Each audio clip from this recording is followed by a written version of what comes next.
Hey everyone, thanks for checking out the previous video. I want to talk a little bit now about the Weekly Apps and In-Service Analogies Assistant. Now I know that's a really long title and you won't need to remember that at all, but the role itself is simple but yet incredibly important. This person's goal is to resource, recognize, and reward. Now let's take a second and talk about that. The first thing is to resource.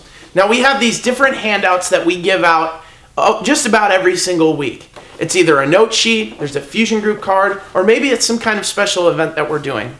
The role of this person is to make sure that this gets off the table and in the hands of the people that we are ministering to. So that's the first thing they do, is to resource. The next thing is to recognize. So when you hand it out, it's nice to get a hello. It's nice to get a, hey, how you doing? How are things going? Chances are maybe something gets handed out in service. So if that's the case, go ahead and feel free to do that a little bit more discreetly. But if you hand it out before service, feel free to have a conversation. Talk to them a little bit. See what they think the answers might be to some of the questions on maybe a handout or our note sheets for that week. The next thing is to reward them. So making sure that they know that the importance of filling out these note sheets, letting them know that you yourself are going to go ahead and fill it out because you see the importance of it, and maybe having a conversation about something that was written or talked about last week, something that you can reflect on and remember. Now let's take some time, and I want to tell you what the person who's handing out the apps and does the in-service analogies, what that looks like before service.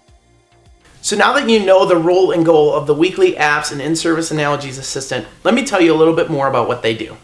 So when this person shows up on a Wednesday night, they can go into the youth center, and the first thing they can do is to make sure that they head back to the soundboard table at 6 p.m. and grab any resources that need to be handed out for that specific Wednesday night. Next thing they do, of course, is to make sure that they know the info. So when they hand out an event card or a note sheet, they can talk a little bit and generate a conversation with the student about what it is that's exactly happening for that night or for a future event. And the last thing is to make sure that you connect with me so that I can tell you a little bit about what analogy we may be doing for the night that requires some type of object or sometimes even maybe a table. So you're going to go ahead and make sure that that gets set up in the back hallway leading up to the stage. And then when it's time for that analogy to be ready to go, to grab that material and get it set up at the right time so that we can have a seamless and incredible Wednesday night service. Thanks for checking out this video. We'll hop into the next video and I'll share with you a little bit more about the next role and goal to be an efficient and effective leader. I'll see you then.